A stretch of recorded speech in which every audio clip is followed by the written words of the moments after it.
Please subscribe my channel and guidance. నేను చెప్పాను కదా సిరీస్ ఆఫ్ షార్ట్స్ ఇస్తున్నాను, థర్డ్ షార్ట్. సో నేను ఇప్పుడు వ్యాప్ చెక్ గురించి చెప్తాను. ఇది బాగేపల్లి దగ్గర నుంచి అవైలబుల్ ఉంది. సో ఆ క్వాలిటీ చూడండి, ఇది నూనె దిగింది మనకు, చూసారా అసలు ఇదండి ఎంత నీట్గా ఉంది చూడండి. ఇక్కడ చూసారా ఎంత నీట్గా ఉంది.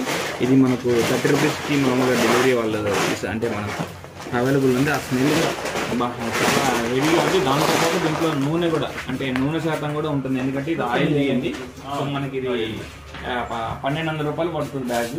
కానీ ఎక్సలెంట్గా ఉంటుంది. ఇంకోటి ఏంటంటే ఈ క్వాలిటీతోనే మనకు బాగా మెయిన్ అనమాట, నాకు ముక్కలకే ఎక్కేస్తుంది. సో ఇలాంటి వేప చెక్క వాడుకున్నప్పుడు ఏమంటే మనకి నెమిటోడ్స్ కానీ, తర్వాత భూమిలో యొక్క మామూలుగా ఇవన్నీ పదార్థాలు కూడా మెగ్నీషియం, మిగతా అన్ని ప్రైమరీ సెకండ్ న్యూట్రియన్స్ కూడా దీని నుంచి వెళ్తాయి. సో దాంతోపాటు నేను ఇంకా చెప్పాలనుకున్నది ఏంటంటే, ఇలాంటి కంటెంట్ అంటే చాలా వరకు బయట ఫ్రాడ్స్ జరుగుతున్నాయి. అవి జరగకుండా చేసుకోవడానికి మనం కొంచెం చెక్ చేసుకొని తెచ్చుకోవడం బెటర్. ఇవన్నీ చూడండి, నేను కోసాను నేను మీకోసమే, చూడండి ఎట్లుందంతా. అసలు ఫార్మర్కి ఆల్రెడీ డెలివరీ చేశాను, చాలా ఎక్సలెంట్ ఉందని ఫీడ్బ్యాక్ కూడా వచ్చింది. అది please subscribe my channel. Hi and guidance.